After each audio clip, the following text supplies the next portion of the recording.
Hi, and welcome to the Virtual Wind Tunnel in the Cloud webinar. My name is Isaiah Weiner. I'm a Senior Manager of Solutions Architecture with a partner organization at AWS. And today I'm joined by Peter Burns from TLG Aerospace and Dr. Carlo Locci from Siemens. We're going to be talking about STAR-CCM Plus and how to get started in AWS. When we talk about high-performance compute in the cloud, and we talk about AWS specifically, and the reasons why somebody might want to go to the cloud, there's a few reasons. The first one, of course, is that they think about cost. Second one is they think about agility. And then the third one is that capabilities that they might not be able to achieve on their own. Having access to a capacity that you may not have the capability of either deploying in short order on-prem or even sort of managing it all. And if you're a researcher or if you have competing business units, the cloud is an amazing place to get stellar performance. So today we're going to talk a little bit about how that fits into the aerospace world, the ever-famous wind tunnel that everybody has seen growing up probably in videos in school, and they've heard about. I think every little person who wants to maybe grow up and be an astronaut or an airplane pilot, has probably seen a picture of one of these things in a book. So we'll talk about sort of the compute components that go into that.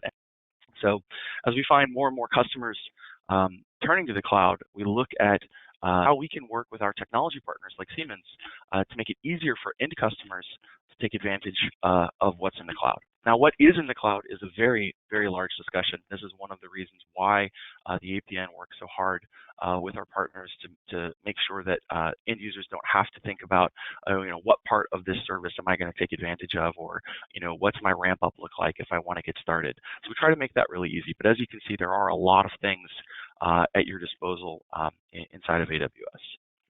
Carlo, I'd love to ask you sort of, how did CFD get started? I wanted just to pick these two technologies. Okay, so the Shinkansen and the Concorde. The Shinkansen, when we go to Japan, we can still take it. Actually, the Concorde is not operative anymore. But why I'm showing these two technologies? Actually, because they are quite old technologies in the sense that the Shinkansen started its, it was operative in 1964, and the first flight of the Concorde was in 1969. And yet, if we think about simulations or CFD back then, well, they were really, really embryonal. Okay, we actually were doing very simple two-dimensional calculations, so not advanced at all. And yet, the technology was already great back then. No, not at all. Amazing. Yeah, well, actually, what was missing back then, I would say, was very simply the computational power. Okay, so just think about what we had. So the first computer, it was in 1945, the ENIAC. I think we also have an image. And we always say things like, okay, if we think about the computational power that we had in the ENIAC or in the module to land in the moon was not even comparable to what we have in a modern mobile phone, actually. If you think about that, the equations, okay, that are at the basics, let's say, of computational aerodynamics are the Navier-Stokes equations, okay? And those scientists were in the 19th century, okay? So when we started writing the Navier-Stokes equations. And yet it took 1 century more exactly to apply those equations in a computer. Simulations and CFD, as we can see here, follow the three main paths to develop. The first path, okay, so really the elephant in the room is actually the computational power. Okay, when we improved the way we calculate something in a computer, we could move further with our simulations and having more and more complex geometries and physics. The second path is the modeling. It means it's our ability to look at a physical phenomena, write down equations to describe it. And then finally, the third part is the numerics. Numerics means, okay, once we have the equations, we need to think about a way to make it readable by a computer hopefully in the most accurate and efficient way. But let me add that that's actually the topic of today, that with the cloud, we are entering in a totally whole new phase of computational dynamics that or computational fluid dynamics. It doesn't even belong, let's say, to these three categories. We are really thinking about a new way, a new, more powerful way to get our simulation running. I am still astonished myself by how many things we can simulate, really. So for instance, just think about STAR-CCM Plus. It's really a single integrated environment. Okay, so these whole spectrum of things that you can simulate are in your window, in your software window. When STAR-CCM Plus was designed, we really thought about, that was really what we wanted to do, enable our users to improve their design. So we have a built-in design exploration capabilities. So everything is very user-friendly. The end user, though, isn't an IT person, right? I mean, the end user is somebody who is maybe a little bit more classically trained. That's a very, very good point. Of course, I mean, every CFD engineer knows something about IT, but ideally, the CFD engineer is so he gets his paycheck to improve the products of the company he's working for, right? He really shouldn't think too much about the IT infrastructure, let's say. So that's also how we are thinking about our cloud strategy. Okay, so first of all, we want our interaction with the cloud to be flexible. Of course, we want to make it affordable. Okay, from capex to opex, so that basically you just pay for what you need. Of course, we want it to be simple, so it means that the web interface must be as user-friendly as possible. And of course, we want to make it faster. And we will see that actually there are several philosophies how to make, what do we mean by making it faster. What are we looking at here? It's a heat exchanger that we put at the C bottom, okay? And so basically you have, what we want to do, we have some oil that needs to cool down before entering in some electric component. Doesn't need to cool down a lot, okay, of a couple of degrees, but still, it's very important that it doesn't reach a certain temperature, not to damage the electric component. Most of the time you have concurrent objectives, okay, so you cannot put too much emphasis on optimizing one aspect of your product because that would be to the detriment of the other. So you need to find a trade-off. In order to find the best optimal trade-off, you need to run so many designs. And this is exactly what we mean by scaling out. So it means running simultaneously many designs. And of course, with the cloud and STAR-CCM Plus, you can definitely do that. The most complex example that comes to my mind is the so-called selective catalytic reduction, that it's an after treatment part. And there you have a spray, fluid formation, chemistry, and we can put everything together in our simulation file. So it's pretty advanced. About the scalability, okay, of STAR-CCM Plus, it's also a very important topic. So imagine that if I am running a simulation, right, and if I use twice as many processors, I expect that my simulation will be twice as fast, right? Well, STAR-CCM Plus does a very good job in that. So if we look at these plots, we can see that we still have 98% scalability at 60,000 cores. And thanks to the cloud, this opens up to so many possibilities because let's say there's no limit anymore. Of course, there is. Of course, it depends on how much they are willing to pay. But yeah, from the technical point of view, there's no limit anymore. So that means that if you are trying to do some form of optimization and you might have a very wide set of parameters before with a limited set of computing, you'd have to maybe find some way to reduce that search area and say, okay, these are the parameters I think I'm going to focus on. And now the sky's the limit, right? You can sort of test them all, yeah, I guess. Yes, that's a very good point. Because if I have 5 parameters and maybe if I think about all the possible combinations already, I have a big number of designs and that I want to study. And so I might want to reduce the number of parameters, but maybe I'm not getting the best optimal trade-off. And by the way, if my product is not the best optimized one, I am actually losing my, I am less competitive than in the market. Okay, so really the cloud is fundamental on these aspects. Fantastic.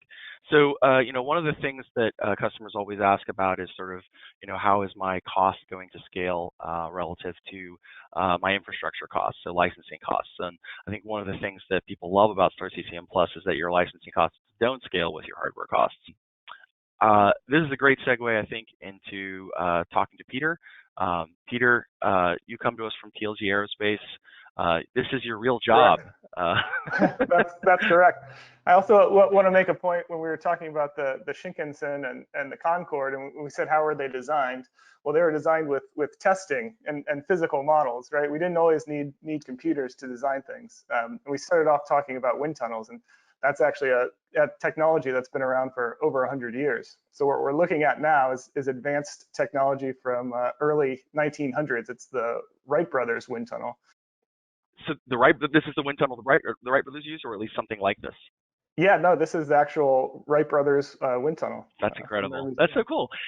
So you said that they would just do testing, right? So I imagine that process takes a lot longer than waiting around for a simulation to finish. I mean, like Carlos said, that's a product of the computing power that we have. But at this time, when they were doing the testing, this was an incredible leap forward in their ability to test multiple designs. But since I showed kind of historical early wind tunnels, I think I should show you a kind of a modern wind tunnel to do. So this is a current wind tunnel from NASA Ames, and wind tunnels nowadays are just marvels of technology. They're really impressive when you go in and you can walk in the test section, and they have really incredible balances to measure forces and moments. And the models that they make are really incredible with moving control surfaces, and you can have power effects. So they've really been an invaluable tool to the aerospace industry. But even then, there's still some room for improvement, and that's kind of where we see CFD and kind of a virtual wind tunnel kind of being a complement to these physical wind tunnels that have been so critical throughout history. But first, just a little bit about me and the company I work with. I work at TLG Aerospace, the engineering services company that was founded by FAA DERs, the designated engineering representative. We've been in business for over 10 years, and we have expertise in aerodynamics, structures, design, also loads and dynamics. So it's really an in-house multidisciplinary team. We have about over 40 engineers, and we work really closely with all the different groups, and CFD kind of feeds into every aspect of what we do. We work with a wide range of companies, from large transports to business and commuter to general aviation. And from a CFD side, that keeps things really interesting. We're not just looking at a single flow regime or a single kind of aircraft type. We have to adapt and change with our customers. And a real focus of our company, we're like an engineering company through and through. So we're focused on getting products to market and helping companies build things. So yeah, so CFD and the wind tunnel. So as I was saying earlier, wind tunnel testing remains a critical tool. We're not going to replace it anytime soon, but what we want to do is we want to see how we can get the most out of wind tunnel time or flight test time, but also get as much information as we can kind of early in that design cycle. And so that's where CFD comes in. With advances in computing power and simulation technology, things have really improved, where CFD can now be a contributor. It can kind of stand on its own next to wind tunnels. So if we take a look, there's kind of two main drivers that have kind of gotten CFD to the point where it's competing with wind tunnels, and that's reduction in cost and reduction in time. So I have two charts kind of just looking at comparisons of legacy CFD. So this is maybe CFD 10, 15 years ago. That's the blue line. And then we have CFD today, kind of based on what we do at TLG, and that's the green line. And so what you see is that with improvements like what Carlo's been talking about and like what AWS has done with kind of making the cloud available to everyone, is the slope of those lines has come down dramatically. So that just means the cost per simulation, the cost per case has gone down, and also the time has gone down. It's actually gotten to the point where kind of the the number of simulations that you can get done actually means that you can compete with low-speed wind tunnels quite competitively, and you can get a lot of information. So it's just an invaluable tool. Blows my mind a little bit to think that it takes a minimum of 60 days to set up a low-speed wind tunnel and a minimum of 90 days to set up a high-speed wind tunnel. Yeah, so those models that we talked about, they're incredibly complex and like real feats of engineering, but it takes a good chunk of time to design those models, to instrument them, to make sure everything's working well. And so that's the lead time. And so with CFD, you don't have that same lead time. You have to develop a virtual model in your software, the CAD geometry, and you have to create a mesh to start with. And even the technology in CFD to do that, a lot of which Siemens has kind of pioneered, has come down. And so you don't have this big lead time. And you also don't have that big cost. The models are expensive as well. And so you don't have that big upfront cost. And so reducing both of those allows us to get kind of information before we go into the wind tunnel. So now we can have all of our CFD data loaded up into the wind tunnel plotting software, and we can be making comparisons in real time as we're doing this testing. Because once you're in the wind tunnel, at the bottom you have this. You get this footnote that says legacy versus now for CFD 20 versus 80 cases a day. So that means that the number of iterations that your aerospace engineers or your CFD engineers are able to go through is dramatically increased, right? It's a factor of 4. So the decisions that they can make from an engineering perspective and the feedback loop for improving the product and the design is much tighter. Yeah, exactly. That's one of the main drivers for making CFD so competitive. And so that part of that is not being limited by on-premise resources. Now, if we want to run, 6,000 computers, 6,000 core clusters, we can have one CFD engineer spin that up on a Monday, run it for 2 weeks. And then we were talking earlier about spikes in usage and demand, depending on where you are in the design cycle or for a given project. If that engineer has a different project later on, we don't have to spin up those clusters and we don't have to eat that cost. And so it's just a real game changer. And the other really important thing in terms of cost is the fixed licensing cost model that Siemens has for job size as well. So we really know exactly what our costs are going to be operationally for CFD. It's certainly important as you're trying to do your planning, since you know that the hardware component could be quite dynamic, right? Yeah, nice exactly. to have some constants in the equation. Yeah, and we also want to make sure that we're competitive and kind of passing on savings to our customers as well. They don't want to have a big CFD bill to do these things either. Otherwise, they won't do it. For sure. Yeah. I mean, one of the things that really jumps out at me is how low the slope is for the green line on the left side of the chart. That it really is not steep at all. It's on a very, very gradual increase. So clearly, not only are you being able to sort of turn this around fast, but you can do it at really, really cost-effective points. Yeah, and so one of the things that leads me into is the AWS spot market. And so that's something that we really take advantage of to kind of realize those savings. So for people who don't know, when you're getting computers from AWS, you can pay what's called an on-demand price. And that's, you've completely reserved that computer for as long as you need it. But AWS has so many computers that there's some that are going unused, so you can bid on those unused ones. And so that's what we do on the spot market. And this plot on the chart on the left shows kind of what we pay to use those computers on average for a given month compared to what we would need to pay if we wanted to completely reserve them. So you can see it's about a 60 to 70% savings on the computing.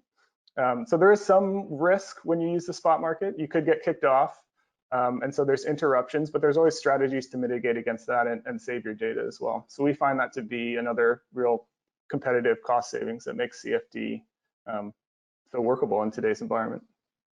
A lot of customers think that they can't use Spot because they don't have full checkpoint restart capability in their application. Sounds like what you're saying is it's not that simple. That there's things that you guys have done to help, I guess, and to build your process around this potential interruptions. Yeah, exactly. So we have one of the things that you can do when you're running on AWS is you can have kind of dedicated volumes is what they're called, or kind of disk space that will stay around even after your compute instances or your computers are taken away. So we always make sure that we use these types of volumes to make sure our data doesn't leave when our computers get kicked out. And I think you guys are just using EBS volumes, right, that are persistent after the instances go away, but there's also shared storage solutions with FSX for Lustre and the partner solutions as well.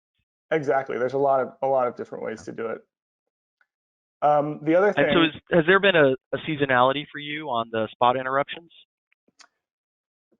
Yeah, I would say that I haven't noticed it like around, let's say, Black Friday or things like that, but we do notice that we can go weeks without any spot interruptions, and then we may have a week where 2 or 3 days we're getting kicked off of a small percentage of our clusters.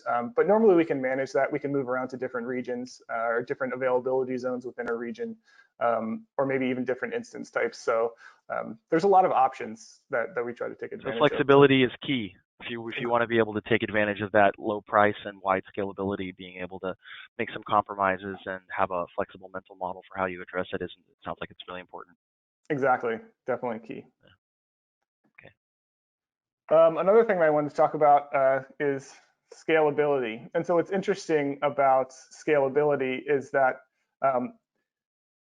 Siemens, in some senses, is working against itself because for their power on demand model, we only pay by the hour. But if we can scale up our jobs to run faster, then we use less time per job. And the number of instance hours stays the same, or compute hours stays the same if you're near linear scaling. And since they do such a good job of staying near linear scaling, they're helping us save money on power on demand by using less kind of wall clock time. So it's a really great savings for us, the great scalability of Siemens. And these new instances, the C5N18s, allow us to go out, as high as we want to go for our models, which can be, 100, 200 million cells to really get accurate results on the kind of stuff that we're doing. It's amazing. We really appreciate the STAR-CCM Plus licensing model because we feel like it aligns with our Amazon leadership principle of customer obsession. That really, at the end of the day, we're working backwards from what the customer needs, and we appreciate when our partners do that too. Yeah, so quickly about how CFD is consumed. We can use it to build large databases. So on the left, this is an example of kind of building a database surface. So this is, if you're going to build a simulator, you kind of want to know how the airplane is going to fly at all these different points in the sky, different altitudes, different speeds, different kind of angles of attack. So we can use CFD to inform that. We can use CFD to inform kind of coupled aerostructural models that are used to look at loads and to help with certification process. So we can extract kind of sectional aerodynamics from the CFD to kind of really ground those aerostructural models in a source of truth. Yeah, so CFD it plays a huge role in the type of stuff that we do at TLG. I want to talk a little bit about kind of what we do at TLG. This can seem like a intimidating diagram, but I want to focus just on the left in terms of how the engineers at TLG interact with the process. So what's important to us is that TLG users can launch a cluster fast, and so we do that with the AWS Python API or developer kit Bodo. And another thing that's important to us is that we get our CFD outputs back in real time. So we're always querying our data from an Amazon S3 bucket and bringing it back to on-prem servers so that when we need to look at data, when we have to investigate things, it's there for us. And then lastly, kind of we talked about increased throughput, getting from that 20 jobs per day to 80 jobs. And part of that is making sure that our engineers can process the data that we're generating. So for that, we've created a CFD dashboard that you can access from within the office. And that's kind of tying together jobs being completed on our cluster, and then that triggering an event that launches a AWS Lambda function to create a dashboard, and then that dashboard kind of feeding into a bucket and a static website where we can view all of our results, images of our results, kind of key indicators into success for a job and knowing when how to make those engineering decisions based on the results we're getting. Lastly, kind of a key to for us in terms of CFD is kind of three main principles of why STAR-CCM Plus has been the workhorse for our CFD work. One is robustness. We run multiple different flight regimes and airplane types, so anything from subsonic to supersonic or hypersonic and everything in between. Large transport aircrafts or smaller general aviation, and it's got to be able to work kind of every time. We can't deal with a simulation that's finicky or that's hard to manage, and so robustness is really important to us. We're also interested in multi-physics for advanced capabilities. So we have this movie to the right, which is kind of just showing aeroelastic effects. So we're seeing we can calculate in flight the actual bending of the wing. So this isn't what the wing is doing. This is kind of I never knew, like, I kind of my perception of what multi-physics meant just changed in my head. Because you've just described what it is with this animation, that you've got multiple types of simulations going on at the same time. Yeah, exactly. The structure and the fluid. Yeah, if you've ever, next time you get a window seat, if you ever get on a plane again, might be a while, but look out the window during takeoff, and you can kind of see the wingtips flex and the wings flex. It's really interesting. I'm always out the window the whole time that I'm flying. That's incredible. This animation just set off an epiphany in my head. Oh, that's what it means. Yeah, that's incredible. One question is, how did you get started? When you were on your journey to AWS with STAR-CCM Plus. I mean, did you already have the AWS experience? Did you guys need to ramp up? How hard was it? And what can Siemens do to help? Yeah, so I mean, TLG was an early adopter of AWS. We reached out to AWS solution architects to learn more and help us get started. And our process has kind of evolved along the way from just using the AWS command line to kind of moving into the Python interface and taking advantage of more of the tools. And there's so much that we're not taking advantage of already.